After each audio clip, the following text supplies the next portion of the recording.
नमस्कार दोस्तों, आपका स्वागत है आपका अपने YouTube channel DBC education classes में। आज के इस वीडियो में हम देखने वाले हैं गुणनखंड निकालना सबसे आसान विधि देखने वाले हैं। यदि आप इस वीडियो को शुरू से लेकर अंत तक देख लेते हैं तो बोर्ड एग्जाम 2027 में इस प्रश्न से आप नहीं भागेंगे। इस प्रश्न को सबसे आसान विधि से देखने वाले हैं। यदि आप इस क्लास को शुरू से लेकर अंत तक देख लेते हैं तो गारंटी देते हैं एक भी प्रश्न बोर्ड एग्जाम में नहीं छूटेगा। तो चलिए आज की क्लास को शुरू करते हैं और इस वीडियो को देखने के बाद किसी और वीडियो देखने की ज़रूरत नहीं है। यदि आप इस वीडियो को देखने के बाद आपको नहीं समझ में आया तो आपको कभी भी समझ में नहीं आएगा। तो चलिए आज की वीडियो को शुरू करते हैं। इसमें प्रश्न दिया गया है 2x² + 10x + 12। तो इसे हम हल करने के लिए फर्स्ट इंटू लास्ट करेंगे, ठीक है ना। तो इस पहला वालों को सबसे अंत वाले से हम क्या करें, गुना करेंगे, मल्टीप्लाई करेंगे। तो यहाँ पर 2 और 12 में यदि हम गुना करते हैं, मल्टीप्लाई करते हैं तो यहाँ पर 24 प्राप्त होता है। और इसमें हमें पुराना क्या है, 10 पुराना है ना। यहाँ पर बीच में वाला को पुराना है, बिचला को 10 पुराना है। तो इसे हम क्या जोड़ें, है ना, इसमें क्या जोड़ें तो हमें क्या प्राप्त हो, 10 प्राप्त हो जाए और गुना करने पर हमें 24 प्राप्त हो, ठीक है ना। तो चलिए इसे जो 24 है, यहाँ पर 24 गुना करने पर हमें 24 प्राप्त हुआ है। इस 24 को अभाज्य गुणनखंड करते हैं। तो अभाज्य गुणनखंड करने के लिए यहाँ पर 24 लिख देंगे और 24 को अभाज्य गुणनखंड करेंगे। तो 24 का अभाज्य गुणनखंड करेंगे, इसे हम 2 से भाग देंगे। तो 2 से भाग देंगे तो यहाँ पर 12 हो जाएगा। फिर इसे हम 2 से भाग देंगे, तो 2 से भाग देंगे तो यहाँ पर 6 हो जाएगा। फिर इसे हम 2 से भाग देंगे, यहाँ पर जो है 3 हो जाएगा।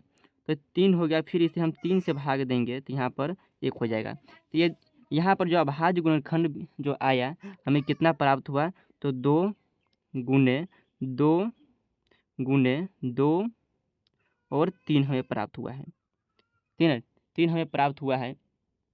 तो यहाँ पर जो है 3 हमें प्राप्त हुआ है। तो इसमें हम क्या जोड़े, तो यहाँ पर 10 हो जाए और गुना करने पर हमें 24 प्राप्त हो। तो यहाँ पर यदि हम इस 2 को और इस दोनों को जोड़ते हैं तो यहाँ पर देखिए 2 2 का 2 दूनी 4, तो यहाँ पर 4 हो गया और यहाँ पर 6 हो गया। यदि हम 4 और 6 को जोड़ेंगे, है ना, यहाँ पर देखिए यदि हम 4 और 6 को जोड़ेंगे तो हमें 10 आ जाएगा। तो यहाँ पर देखिए बिचला वाला मान हमें प्राप्त हो गया। और हम इसमें क्या गुना करेंगे, यदि हम 4 में 6 से गुना करेंगे, मल्टीप्लाई करेंगे, यहाँ पर 24 भी आ जा रहा है। तो यही हम यहाँ पर क्या लेंगे, तो यहाँ पर x बैठा देंगे और यहाँ पर भी x बैठा देंगे, ठीक है ना। तो चलिए यहाँ पर हल करते हैं प्रश्न को, है ना। तो चलिए यहाँ प्रश्न हल करते हैं। तो 2x² यहाँ पर उतार देंगे। तो 2x² है ना, 2x² प्लस इस 10x की जगह हम यहाँ पर लिख देंगे 4x + 6x, ठीक है ना। तो 4x यहाँ पर लिख देंगे, 4x 4x + 6x, 4x + 6। अब प्लस में यहाँ पर 12 है तो 12 के हम 12 उतार देंगे, ठीक है ना। यहाँ पर 12 के 12 हम उतार दिए। उसके बाद हमें क्या करना है, उसके बाद हम यहाँ पर, है ना, यह कोमा लेंगे। यहाँ पर देखिए इसे हम लिख सकते हैं कितना कितना, आइए यहाँ पर देखते हैं। इस 2x को हम क्या लिखेंगे, है ना, 2x को हम लिखेंगे 2, यहाँ पर देखिए 2x लिखेंगे हम 2 गुना, यहाँ पर स्क्वायर है तो देखें डबल x है तो x गुना, है ना, x गुना x गुना x यहाँ पर हो गया। फिर यहाँ पर लिखेंगे 4 है तो यहाँ पर लिखेंगे प्लस प्लस है, यहाँ पर देखिए कितना है, 2 गुना 2 लिख सकते हैं। तो 2 गुना 2 लिख सकते हैं।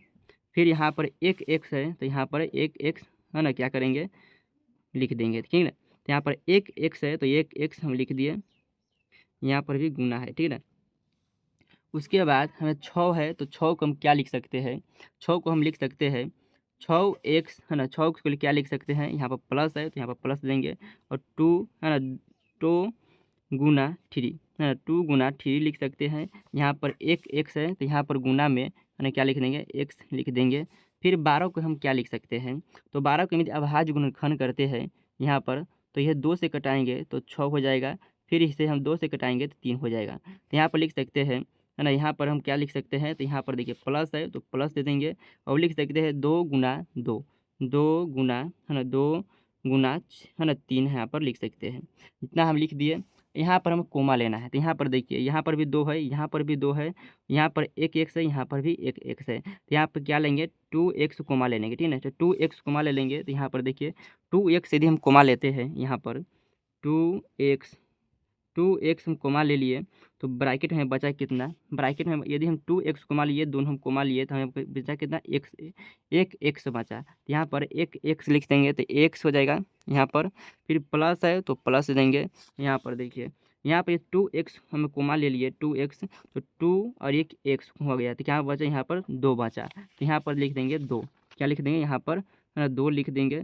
फिर से ब्रैकेट घेर देंगे, यहाँ प्लस है तो प्लस देंगे। यहाँ पर देखिए कितना, इसमें कोमा हम कितना लेंगे, अब इस यहाँ से यहाँ तक गुना करेंगे, ठीक है। तो इसमें भी 2 है, इसमें भी 2 है, तो एक 2 है, एक 2 है, इसमें x है, इसमें x नहीं है। तो यहाँ पर सिर्फ 2 हम कोमा लेंगे।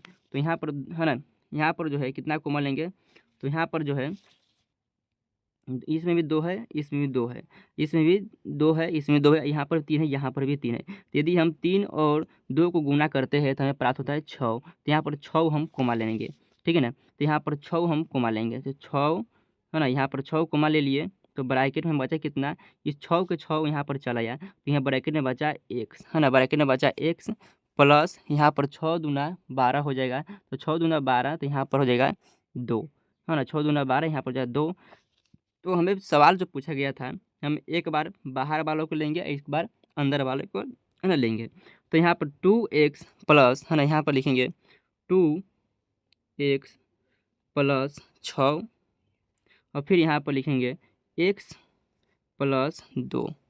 यहाँ पर जो है हमें गुणनखंड विधि से प्राप्त हुआ है इतना। यदि आप क्लास 10th में है तो आपसे शून्य पूछा जाता है, तो शून्य के निकालने के लिए सबसे पहले हम क्या लिखेंगे, तो यहाँ पर 2 है, 2x, है ना, 2x, यहाँ पर उस बगल है तो इस माइनस है, तो बराबर करके माइनस में हम ले आएंगे, ठीक है ना। यहाँ पर भी x है तो उधर ले जाएंगे तो ये माइनस में हो जाएगा। तो यहीं पर x बराबर हो जाएगा -6/2, और यहाँ पर हो जाएगा x बराबर 6, है ना, 2 हो जाएगा। तो ये आपका क्लास 10th में यह पूछा जाता है। यदि आप क्लास 9th में, तो आपको यहीं तक आपको सॉल्व करना होता है। तो क्लास 10th में यहाँ तक आपको बनाना होता है, ठीक है ना। क्लास 10th में यहाँ तक बनाना होता है। तो आप लोग उम्मीद करते हैं कि आपको समझ में आया होगा। और यदि आपको समझ में आया तो एक प्रश्न का आंसर आप जरूर दीजिएगा। आइए हम एक प्रश्न आपको देते हैं, है ना। आपको प्रश्न है ना, एक्स स्क्वायर, है ना, एक्स स्क्वायर, है ना, आपको प्रश्न देते हैं। यहाँ पर आइए एक प्रश्न देते हैं, एक्स स्क्वायर प्लस, है ना, x square plus 7x plus 10। इस आंसर को आप लोग, इस सवाल को बनाकर आंसर आप लोग कमेंट बॉक्स में जरूर पिन कीजिएगा। उम्मीद करते हैं कि आपको समझ में आया होगा। तो समझ में आया तो आप लोग इस जो आंसर हम, है ना, को कमेंट जरूर कीजिएगा। इस प्रश्न को आप जरूर हल कर आप लोग कमेंट बॉक्स में आंसर जरूर दीजिएगा। तब तक जय हिंद, धन्यवाद। मिलते हैं अगले वीडियो के साथ।